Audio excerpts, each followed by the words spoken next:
Hello and welcome to select civils. हम PYQs का analysis कर रहे हैं और इस सारे सीरीज़ में हमने ये देखा कि कैसे आप PYQs की हेल्प से प्री को आसानी से क्वालिफाई कर सकते हैं। और उसके अगेंस्ट अगर आप PYQ को छोड़ के जाते हैं तो आप कितनी मर्जी मॉक लगा लें, कितना भी टेस्ट सीरीज सॉल्व कर लें, रिसोर्सेज अलग अलग रेफ़र कर लें, you will always find real exam का पेपर है वो क्वाइट डिफ़िकल्ट। और फिर वही रोना रहेगा कि हमसे यार आजकल कुछ भी UPSC पूछ रही है और प्री हो नहीं रहा है। तो उसी सीरीज़ में जब हमने 2024 के क्वेश्चंस को एनालाइज किया तो बी इट पॉलिटी या फिर हिस्ट्री, हमने सब में देखा कि कैसे PYQs की हेल्प से आप आसानी से कट ऑफ क्रॉस कर सकते हैं। और अगर आप इस चैनल पे पहली बार विजिट कर रहे हैं या आपने वो वीडियोस नहीं देखा तो आपको एक प्लेलिस्ट मिलेगा PYQs your only guide to prelims, वहाँ जाकर आप इन सारे वीडियोस को देख सकते हैं। देन आपको समझ आएगा what we are trying to point out here. और उसी सीरीज़ का ये कंटिन्यूएशन है। आज जो हम देखेंगे वो फूड चेन और वेब चेन से देखेंगे कि कैसे PYQs आपको हेल्प करते हैं सो दैट आप रिपीट होते हैं कैसे क्वेश्चंस, या तो डायरेक्ट क्वेश्चन रिपीट होते हैं या उनके ऑप्शंस को कई बार ट्विक करके नेक्स्ट एग्जाम में क्वेश्चन बना के पूछ लिया जाता है। तो जब तक आपके दिमाग में PYQs का इनसाइड आउट मैपिंग नहीं होगा तो अगेन ये दिक्कत आती रहेगी। और दूसरा एक और फ़ायदा है कि जैसे आप PYQs सॉल्व करते हैं ज़्यादा से ज़्यादा तो आप एक लैंग्वेज से UPSC के यूज टू हो जाते हैं। और कितना भी आप अगेन फिर वही बात है कि मॉक दे लें तो उनका लैंग्वेज एक थोड़ा और UPSC मेन एग्ज़ाम का यानी रियल एग्ज़ाम का लैंग्वेज, दोनों में काफ़ी आसमान ज़मीन का फ़र्क होता है। सो बेटर है आप जितना ज़्यादा इन्वेस्ट करें PYQs को सॉल्व करने में, जितना उसके ऑप्शन से, उसके लैंग्वेज से थोड़ी माइनिंग कर करके है ना उससे पढ़ें तो ज़्यादा चांसेस होगा कि आप सेल करेंगे and then you will easily qualify the prelims. That being said, कुछ बेसिक बातें जान लीजिए कि ये जो सारी मैपिंग है ये सेट ए की है ना, ये सेट ए का सारा है। जैसे ये 2011 में 48 नंबर क्वेश्चन पूछा गया है, उसी तरह से साल 2011 का ये 21 नंबर क्वेश्चन है, सो ऑन। और जो हमारा आज का टॉपिक है that is food chain and web cycle. यहाँ पर भी हम देखेंगे कि कैसे लिमिटेड थीम्स हैं जिसके आसपास सवाल को घुमा घुमा के पूछा जाता है और इन पे कमांड करके you can easily solve the prelims paper. All right, ये साल 2011 का 48 नंबर क्वेश्चन देखिए। Which of the following adds or add carbon dioxide to the carbon cycle on the planet Earth, यानी कौन सा कार्बन को ऐड करता है। इसके ऑप्शंस को देखिए, वोल्केनिक इरप्शन, रेस्पिरेशन, फोटोसिंथेसिस और डिके ऑफ ऑर्गेनिक मैटर। इनमें से कह रहा है आपको कौन सा कार्बन साइकिल में कार्बन ऐड करता है। अब ये साल 2011 का 48 नंबर क्वेश्चन था। When you analyse this PYQs तो आपको एक चीज़ पता होना चाहिए कि हम बचपन से ही बिल्कुल जब बेसिक पढ़ रहे होते हैं देन वी लर्न कि फोटोसिंथेसिस जो होता है वो कार्बन डाइऑक्साइड को रिड्यूस करता है, because rather it is oxygen वो रिलीज़ करता है और इस तरह से कार्बन डाइऑक्साइड को घटाता है। So 3 will be a wrong option. अब 3 को आप एलिमिनेट करेंगे तो this and this option will be eliminated. अब यहाँ पर देखिए 2 तो है ही कॉमन, सो रेस्पिरेशन से ऑब्वियसली वी नो कि कार्बन डाइऑक्साइड ऐड होता है। एंड देन वोल्केनिक एक्शन और आपका डीके ऑफ ऑर्गेनिक मैटर, ये ऑप्शन आपका 1 and 4 है, तो obviously answer will be C. ये तो एक तरीका है कि how you need to solve the question. अब साल 2014 का 19 नंबर सवाल देखिए। Which of the following add or adds carbon dioxide to the carbon cycle on the planet Earth. ये सवाल हूबहू क्या उस सवाल का रेप्लिका नहीं है, सेम चीज़ पूछा गया था ना, which of the following add or adds carbon dioxide to the carbon cycle. यहाँ पे ऑप्शंस क्या थे, वोल्केनिक एक्शन, रेस्पिरेशन, फोटोसिंथेसिस और डीके ऑफ ऑर्गेनिक मैटर। अब इसके ऑप्शन देखिए, volcanic action, respiration, photosynthesis, decay of organic matter. यहाँ तक इवन कि ऑप्शंस को भी चेंज करने का या ऑर्डर अल्टर करने का UPSC ने बॉदर नहीं किया है। And same question has been asked again. तो अगर आप PYQs एनालाइज करके जाएंगे तो सिंपली +2 यहाँ पर आपको ऐड हो जाएगा ना। और ऐसा भी नहीं कि बस 2022 तक ही क्वेश्चंस रिपीट होते थे। 2023 में एक बड़ा बज़ क्रिएट हुआ कि UPSC ने सब कुछ बस्ट कर दिया। हाँ, इस साल का पेपर था थोड़ा वाहियात किस्म का पूछे जाने का, ऑप्शंस फ्रेम करने का भी तरीका बिल्कुल रैंडम था, बट स्टिल ऐसा नहीं है कि 24 से फिर हम देख रहे हैं कि वो। और आप किसी भी साल का क्वेश्चन देख लें जो हमने PYQs का एनालाइज किया है 2024 के क्वेश्चंस, उसी में आप देख लेंगे कि फिर से वो पुराने ट्रैक पर आ चुकी है। और बाकी टाइम के साथ तो इवॉल्व होगी ही UPSC, इतने ज़्यादा रिसोर्सेस हैं, इतने सारे डाटा हैं, तो ऑब्वियसली UPSC हेवन आए कि किस तरह से वो एक लेवल प्लेइंग फील्ड दे। लेकिन उसके बावजूद यहाँ आप देखिए किस तरह क्वेश्चंस रिपीट होते हैं, है ना। तो सेम सवाल आपसे पूछ लिया गया था, तो अगर आप PYQs को सॉल्व करके जाएंगे तो you will be quite comfortably able to solve this questions.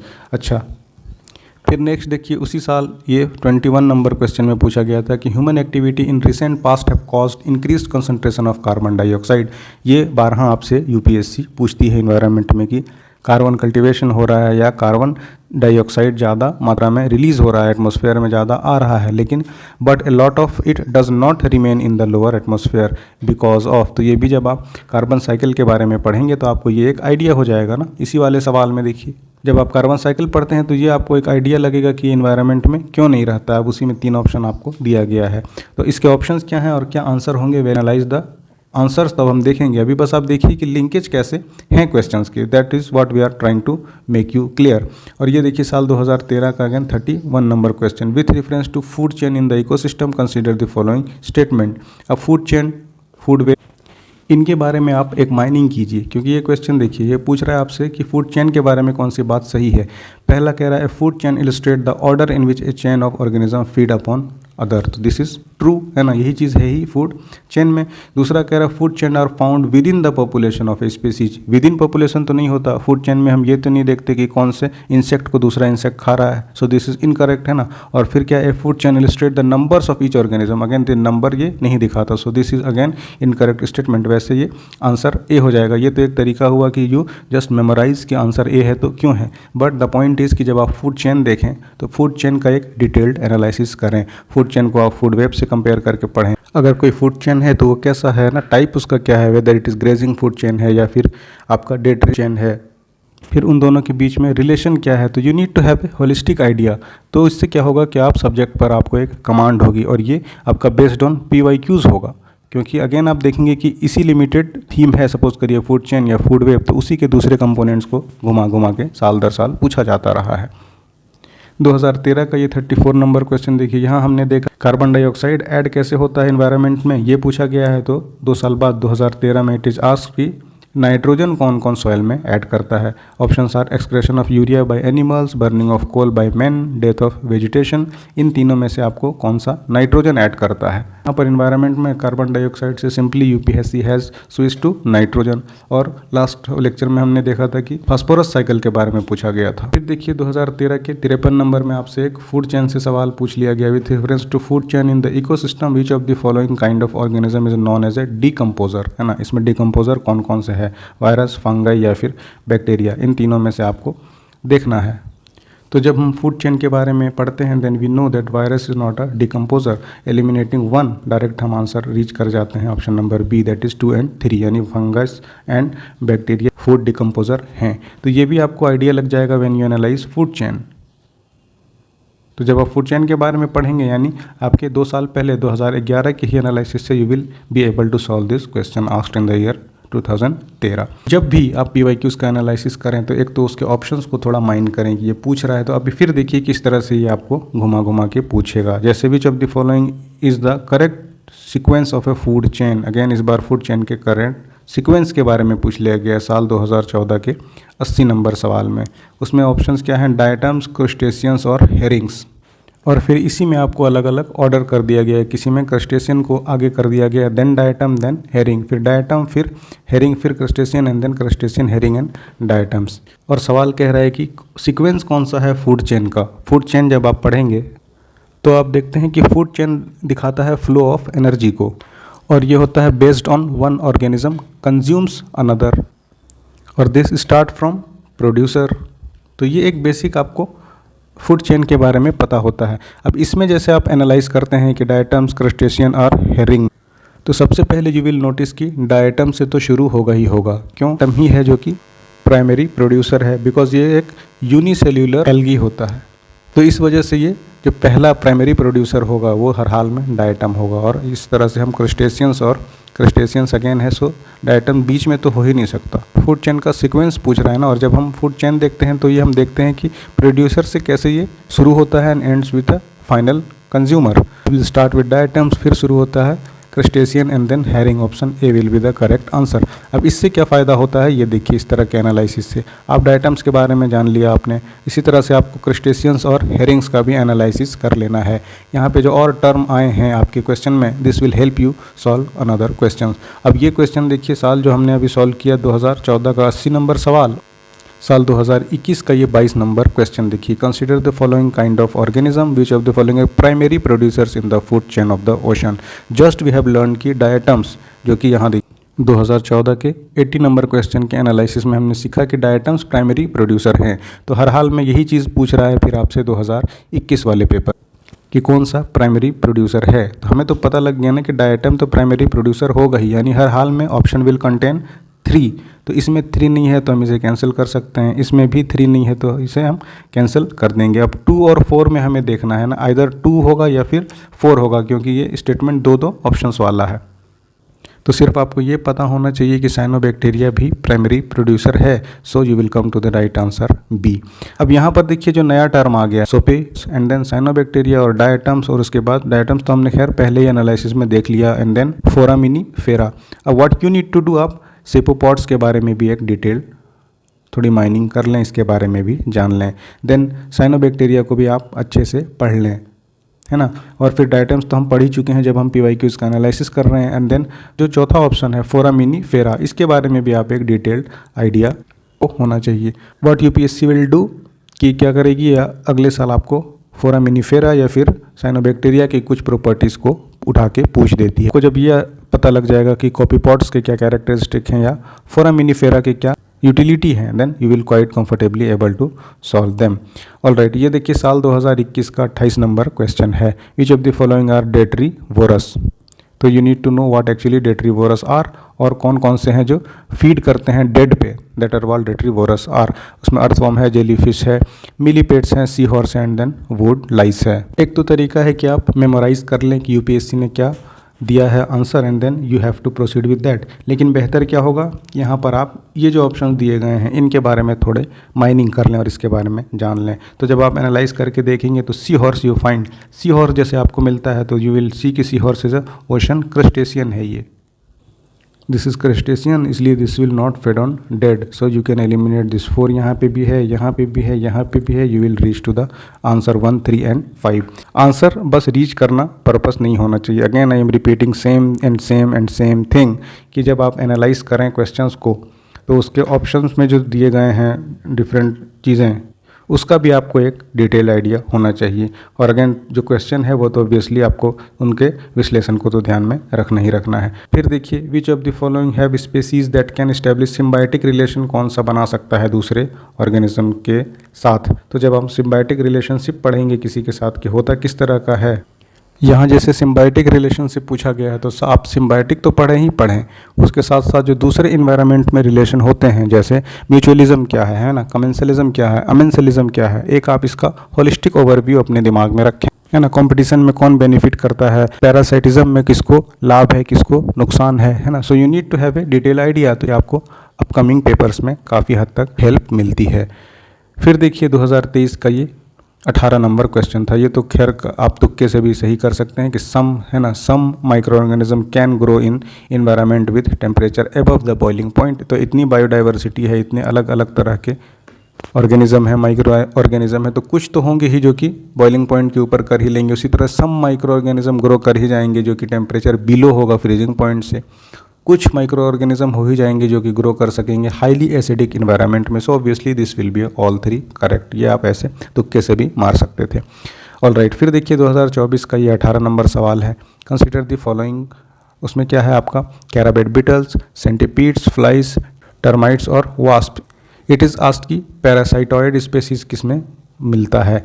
हालांकि this was not that straightforward question, but still हम देखेंगे जब इसका सॉल्यूशन किया। हमने क्या किया है हमारे इस ई बुक में, सबसे पहले we have mark the correct answer, फिर हमने उसका एनालिसिस किया है, we have explain the question. उसके बाद हर ऑप्शन को हमने एनालिसिस किया है, कैसे, अगर करेक्ट है तो वाई, इनकरेक्ट है तो क्यों इनकरेक्ट है ना। हमने हर एक सब्जेक्ट को थीम वाइज सेग्रीगेट किया है और फिर उसमें भी सिमिलर क्वेश्चन हमने एक जगह पर पुट किए हैं, क्योंकि जो PYQs का जो सॉल्यूशन का एक इशू आता है कि कैसे PYQs का एनालिसिस करना चाहिए, ये हमने उसे पूरी तरह से सॉल्व करने की कोशिश की है कि when you read this book तो आप अच्छे से बिल्कुल जो आपको माइनिंग करें हैं, जो आपके पेरिफेरल्स में पढ़ने होते हैं सब्जेक्ट के आसपास की चीज़ें, हमने कोशिश किया है होलिस्टिकली इसे कवर कर दें और आपका वो टाइम एंड एनर्जी बचे और फिर आप उसे अच्छी जगह पर यूज़ करें। तो अगेन ये जो हमारा आप देख रहे हैं pages, this is extract from our e book. आप सेलेक्ट सिविल्स ऐप पे जाएँ प्ले स्टोर में, है ना, प्ले स्टोर में आपको UPSC का एक टैब मिलेगा UPSC, वहाँ पर आप UPSC में ई बुक्स वाले सेक्शन में जाएं और हमने हर एक सब्जेक्ट का ई बुक वहाँ पर अपलोड किया है। ये उसी का एक एक्सट्रैक्ट है। आप देखेंगे कि किस तरह से ये आपको हेल्प करता है। तो पहला क्वेश्चन था कार्बन साइकिल का, इफ़ यू रिमेंबर कि which of the following actions adds carbon dioxide to the carbon cycle. तो पहला this is what question is asking, हमने उसको एक्सप्लेन किया है। द कार्बन साइकिल इन्वॉल्व्स, क्या करता है कि प्रोसेस दैट ऐड और remove carbon dioxide from the atmosphere. The question focuses on process that can add carbon dioxide to the cycle. और ये हमेशा से इसलिए भी लाइट पे रहता है क्योंकि हम देखते हैं कि CO2 लेवल का बढ़ना और उससे किस तरह के टेम्परेचर राइज एंड बायोडाइवर्सिटी को नुकसान वाले इश्यूज आ रहे हैं। सो ऑप्शन नंबर 1 था क्या, वोल्केनो एक्शन। तो this is correct. Why? Volcano erupts release large amount of carbon dioxide stored in the earth crust, है ना। जब वो आता है वोल्केनो तो अपने साथ बहुत सारा कार्बन डाइऑक्साइड लेकर आता है, that is why this adds carbon dioxide. और दूसरा क्या था, respiration. This is also correct because organism release करती है कार्बन डाइऑक्साइड जब वो रेस्पिरेशन के प्रोसेस में आते हैं। तो थर्ड वन वाज फोटोसिंथेसिस। हमने देखा, हालांकि हमें ये पता भी है कि this is incorrect. Y?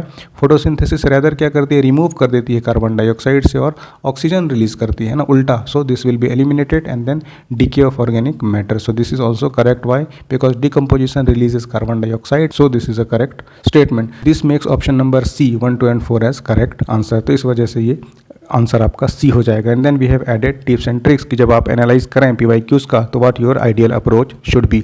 Identify process that either adds और रिमूव्स कार्बन डाइऑक्साइड, यानी कि आप कार्बन साइकिल या नाइट्रोजन साइकिल या फास्फोरस साइकिल को जब आप पढ़ें तो आप एक डिटेल्ड एनालिसिस करें उसका। And then review major contributors to the carbon cycle and their environmental implications, so that जब आपको फर्दर इस तरह के सवाल मिले you can easily solve them. This was asking कि ह्यूमन एक्टिविटी बहुत सारा कार्बन डाइऑक्साइड रिलीज करती है but a lot of it does not remain in the lower atmosphere. इसके पीछे रीज़न क्या है? पहला स्टेटमेंट, इट इज सेइंग कि it escapes into the outer stratosphere. This is incorrect. Why? Carbon dioxide does not escape into outer stratosphere due to its heavy molecular weight. इसका molecular weight इतना ज़्यादा है कि it does not escape, तो इस वजह से स्टेटमेंट गलत हो जाता है। ये कहना है कि वो आउटर स्ट्रेटोस्फेयर में चला जाता है, this is incorrect statement. And then दूसरा क्या है कि photosynthesis by plankton in the oceans, इसकी वजह से कार्बन राइज नहीं हो रहा है ना। इतनी कार्बन डाइऑक्साइड का रिलीज तो होता है लेकिन ये इस वजह से नहीं बढ़ रहा है, तो this is correct statement. Why? तो फाइटोप्लैंक्टन ऑब्जर्व करती है कार्बन डाइऑक्साइड को during photosynthesis as we learn, हमने इससे पहले वाले भी क्वेश्चन में वो देखा। Playing a significant role in mitigating atmospheric carbon dioxide level, यानी कि इतना इंडस्ट्रियल पॉल्यूशन या फिर दूसरे अलग रिसोर्सेज से भी कार्बन डाइऑक्साइड के रिलीज होने के बाद भी अगर नहीं बढ़ रहा है तो उसमें फाइटोप्लैंक्टन का बहुत बड़ा योगदान है। एंड देन तीसरा स्टेटमेंट कह रहा है कि trapping of air in the polar ice caps, तो this is incorrect. While polar ice caps trap करती है एयर बबल को, लेकिन ये एक मेजर प्रोसेस नहीं है जिससे इतना वो ट्रैप कर लेती है कि कार्बन डाइऑक्साइड के लेवल को ही रोक दे। हालांकि this is also partially correct, लेकिन this is not a major reason. So this makes statement B, है ना, 2 एज ए करेक्ट स्टेटमेंट। ये 2 एज ए करेक्ट स्टेटमेंट, और ये इसका हमने एक आपके लिए मैप भी प्रिपेयर कर दिया है सो दैट आप इसे रिटेन कर सकें ज़्यादा देर तक एंड देन समझें पहले कि how this cycle works. Next हमारे पास था 2013 का ये 31 नंबर सवाल। फूड चेन से रिलेटेड आपको इकोसिस्टम में 3 स्टेटमेंट दिए गए हैं और उसके बारे में पूछा गया है। तो सबसे पहले आप एनालाइज करिए क्वेश्चन को and then this is what food chain is, है ना। हमने देखा कि प्राइमरी प्रोड्यूसर से कैसे ये प्राइमरी कंज्यूमर, फिर secondary consumer, then tertiary consumer, फिर फाइनल कंज्यूमर, और फिर ये डिकम्पोज हो जाता है बाय डेट्रीवोरस, जिसके बारे में आपसे अभी पूछा भी गया था कि कौन सा इसमें से फीड ऑन डेड से फूड चेन काम करता है। इसमें कह रहा है कि फूड चेन इलस्ट्रेट करती है order in which a chain of organism fed upon each other, so this is obviously correct. A food chain is a linear sequence that showing how energy and nutrient pass from one organism to another, तो ये simple आपका food chain है। दूसरा कह रहा है कि food chain are found within the population of a species, this is incorrect. अब इसके पीछे we have added the explanation कि food chain are operative across different species not within the population of a single species. जैसे यहाँ पर देखिए primary producer से primary consumer, suppose करिए यहाँ पर बटरफ्लाई है, तो ये बटरफ्लाई को दूसरे स्पीसीज ऑफ बटरफ्लाई कैसे कंज्यूम करती है, that is not concern of food chain, तो इसलिए ये स्टेटमेंट गलत हो जाएगा। विद इन पॉपुलेशन नहीं होता है ना, एक पॉपुलेशन से बाहर दूसरा कंज्यूमर इसे कैसे कंज्यूम करता है। एंड देन कह रहा है कि food chain illustrate the number of each organism, और ये फूड चेन दिखाता भी नहीं है। The food chain does not represent the number of organisms, है ना। The concept is address by ecological pyramid, इसे दिखाता है, ना कि ये फूड चेन दिखाता है। सो this is concept in ecological pyramid. So this is also incorrect statement. This makes only A as the right one. Again we have added tips and tricks. आप pause करके देख सकते हैं या फिर इसकी कॉपी आप पा सकते हैं। सेलेक्ट सिविल्स अगेन ऐप पर जाइए आप और वहाँ पर यूपीएससी सेगमेंट में you will find this ebook और this is a best we can say कि आपको मिल सकता है रिसोर्सेस अगर आप PYQs का एनालिसिस करना चाहते हैं तो। और बेटर फिर आप खुद एक समझदार एस्पिरेंट हैं और आप समझ सकते हैं कि किस तरह की चीज़ें चल रही होती हैं। तो देखिए 2013 का ये 34 में पूछ रहा था कि which of the following add करती है नाइट्रोजन सॉइल में, है ना, मिट्टी में कौन से एक्टिविटी से नाइट्रोजन कंटेंट बढ़ जाता है। This was asked in the year 2013। Question number was 34। ये पहले तो क्वेश्चन का एक्सप्लेनेशन है। Now look at the statements और उसके एक्सप्लेनेशन को। पहला कह रहा है excretion of urea by animals. This is correct. क्यों? Urea contains nitrogen which is broken down into ammonia by soil bacteria contributing to the nitrogen in the soils. इस वजह से ये स्टेटमेंट करेक्ट है। दूसरा कह रहा है burning of coal by man, इंसान के द्वारा कोयले को जलाना इन्वायरमेंट में carbon dioxide sulphur dioxide release करता है और नाइट्रोजन के कंट्रीब्यूशन से इसका कोई लेना देना नहीं। So this is incorrect statement.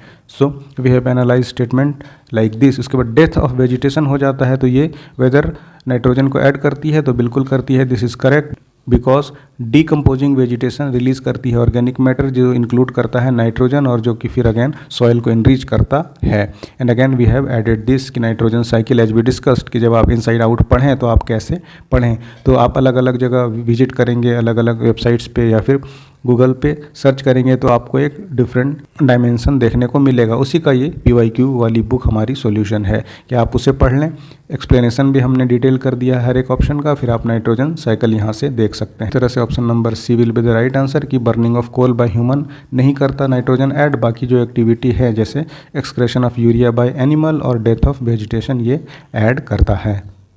उसी तरह से देखिए हर एक क्वेश्चन को हमने एनालाइज किया है। ये माइंड मैप्स हमने ऐड किए हैं सो दैट आप इसे एनालाइज करके रिटेन कर सकें। ग्राफिकल रिप्रेजेंटेशन से वैसे ही थोड़ी रिटेन होती है, ज़्यादा चीज़ें कलरफुल हो जाती हैं तो, है ना।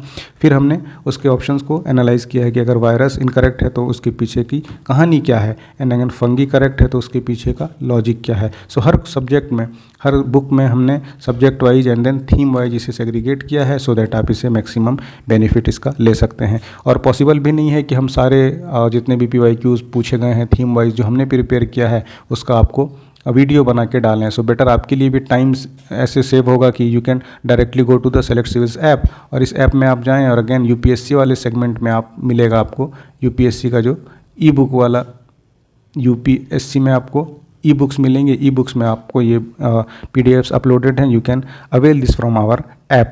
और अगेन इसका एक्सप्लेनेशन अगर आप चाहते हैं तो हमारे टेलीग्राम पे भी हम इसे पोस्ट कर देंगे। You can join us on Telegram @selectcivils या हमसे कुछ बातें करनी हो तो you can have a call on this number. और ऑब्वियसली आप यूट्यूब पे लेक्चर्स देख ही रहे हैं। उसके अलावा भी आपकी किसी तरह के कमेंट या राय या सुझाव हों तो you can visit our app, वहाँ पे भी आप हमें फीडबैक दे सकते हैं या जिस मीडियम से आपको बेहतर लगे you can have a reach on us. पढ़ते रहिए इस PYQ का, जितना फ़ायदा उठा सकते हैं उठाइए। और इसी चीज़ की एक कमी थी जो हमें दिखा कि PYQs के रिसोर्सेज तो हैं बट ऑप्शंस का एनालाइज करके आपको बता सके और फिर आपको उसके आसपास तैयार करे। दैट बीइंग सेड आप पढ़ते रहिए और अगले थीम के साथ मिलते हैं आपसे अगले वीडियो में। Thanks for watching.